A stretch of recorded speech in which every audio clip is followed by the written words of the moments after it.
à eux 4, ils ont 8 étoiles, ça force le respect, et c'est Stéphane qui va vous en parler.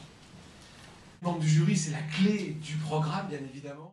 Particulièrement cette année, je pense que Florence et Mathieu vont vous raconter la manière dont la narration a basculé, parce que nos chefs sont extrêmement légitimes, les candidats sont toujours très impressionnés, très admiratifs des chefs, leur regard, leur jugement, c'est la clé du programme, et donc forcément c'est toujours très important d'être avec eux. Alors il y a une nouvelle venue, c'est Hélène Darroze, 2 étoiles, alors elle est entre Londres et Paris, ça a été compliqué de réussir pour elle à gérer son emploi du temps. Elle a toujours été très disponible. Vous allez voir, elle va marquer cette saison de Top Chef par une sensibilité, une manière d'approcher les candidats assez particulière.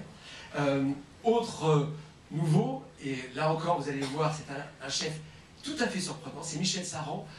Il y a Christian Constant qui est le roi de Toulouse, mais Michel, pour le coup, lui aussi, c'est le roi de Toulouse, et aussi de Barcelone, hein, pour ceux qui connaissent. Mais voilà, chef lui aussi étoilé à Toulouse, qui est arrivé dans Top Chef, et lui aussi, avec son approche, avec sa manière d'être avec le candidat, va un petit peu modifier le contenu de l'émission.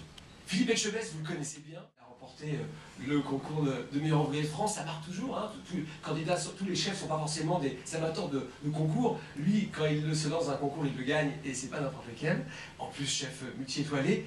Les candidats le connaissent bien, lui aussi une approche très particulière. Il sortait de l'objectif Top Chef, qui était un programme où il avait parcouru toute la France avec des jeunes candidats débutants. Là, il tombait sur des candidats beaucoup plus expérimentés, il était chaud, et ça puis bien sûr, celui qui est l'un des piliers de l'émission, Jean-François Piège, 2 étoiles également, à Paris bien évidemment.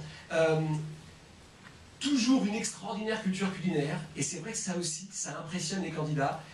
À chaque fois, il leur ramène sur les références, il leur explique certaines choses, il leur rappelle des choses, et c'est vrai que ça fait 4 chefs très différents dans leur approche, dans ce qu'ils attendent des candidats. C'est pas forcément facile pour les candidats d'ailleurs, parce que pour plaire à Jean-François Piège, c'est pas forcément la même chose que pour plaire à Hélène Darroze, à Philippe Etchebest, à Michel Saran. Et à la fois, il faut que nos chefs se mettent d'accord, donc ça fait des vrais débats entre eux, mais ça aussi, ce sera la vraie force du Top Chef. Les chefs sont en cuisine, du début à la fin du programme.